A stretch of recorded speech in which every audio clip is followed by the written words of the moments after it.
Assalamualaikum Ustadz. Saya Waalaikumsalam seorang single warahmatullahi mom. wabarakatuh. Belum lama suami saya meninggal karena COVID.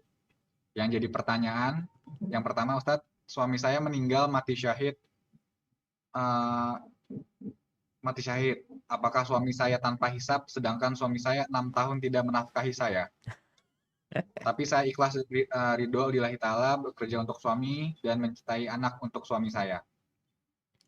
Tapi saya merasa belum menerima kenyataan suami saya meninggal dan merasa menyesal mungkin kesalahan dan lisan yang pernah dilakukan membuat hatinya peka, tapi Allah Maha Baik. Selama suami saya sakit sampai sakaratul maut, saya tetap di sampingnya dan selalu meminta maaf. Masya Allah. Yang kedua, sebagai rasa berdosa dan bersalahnya tidak akan menikah lagi karena saya mau bersama suami di akhirat.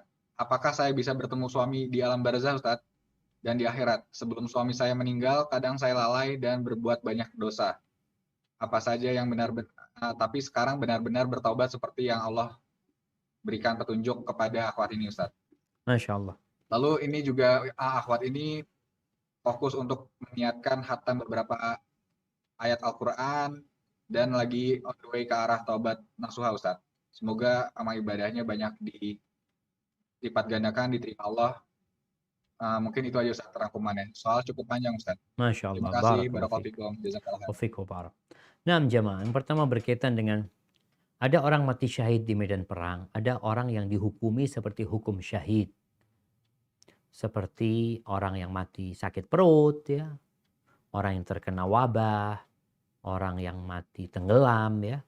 Kalau bicara apakah dia akan masuk surga tanpa hisab, tanpa adab? Enggak. Akan ada perhitungan buat dia. Orang yang masuk surga tanpa hisab, tanpa adab sudah ada ketentuannya. Ini berkaitan dengan kondisi kematian dia. Dia harapkan matinya husnul khatimah ketika mati dalam kondisi seperti disebutkan tadi.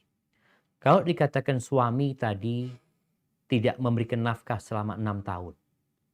Apa penyebabnya? Karena ini bicara kewajiban. Dan apa yang menyebabkan istri bertahan selama 6 tahun nggak dikasih nafkah? Ada istri yang merasa suami anak baik, Ustaz. Alhamdulillah. Tapi bicara nafkah memang karena dia sakit, nggak bisa bekerja, atau karena dia di PHK, atau karena alasan lain. Dan istri tetap mempertahankan pernikahannya.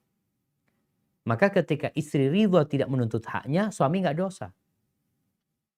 Tapi kalau istri menuntut, maka tadi salah satu bentuk tuntutan itu gugat cerai. Kalau engkau nggak ngasih nafkah aku mau cerai sama engkau. Ini salah satu bentuk tuntutan istri kepada suami. Kalau istri bersabar, dia sebenarnya nggak ridho sama suami. Tapi dia sabar demi anak-anak. Berarti sang istri masih bisa menuntut suaminya pada hari kiamat nanti. Atas hak-hak dia sebagai istri yang tidak diberikan oleh suami. Ini kalau istri sabar, bukan dia nerima. Dia sabar karena demi mempertahankan rumah tangganya. Maka dilihat bagaimana kondisi anti. Kalau ternyata anti tadi ya ridho, nggak ada masalah, berarti alhamdulillah. Semoga suami tidak berdosa dengan kelalaian dia. Umpamanya kalau memang karena kelalaian. Terus biasanya tadi disebutkan oleh perempuan ini. Rumah tangga kalau pemimpinnya tidak menjalankan tanggung jawab, biasanya akan ribut sama anak buahnya. Mungkin istri ngomongnya nggak enak sama suami. Jelek-jelekan suami. Memaki suami. Karena merasa dia yang bayar listrik. Dia yang bekerja. Dia tulang punggung keluarga.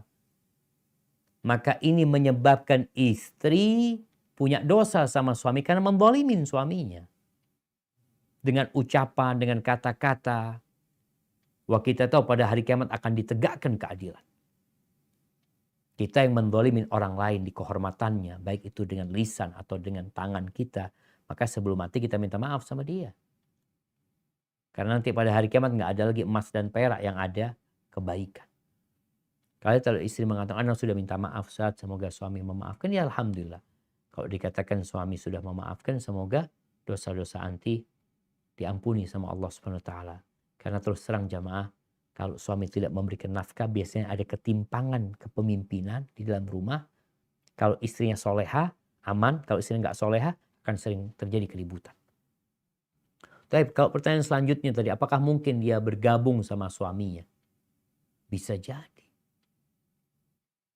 Bergabung di mana? Di surga Allah atau di neraka? Kita nggak tahu. Maka kita berusaha untuk terus berbuat baik.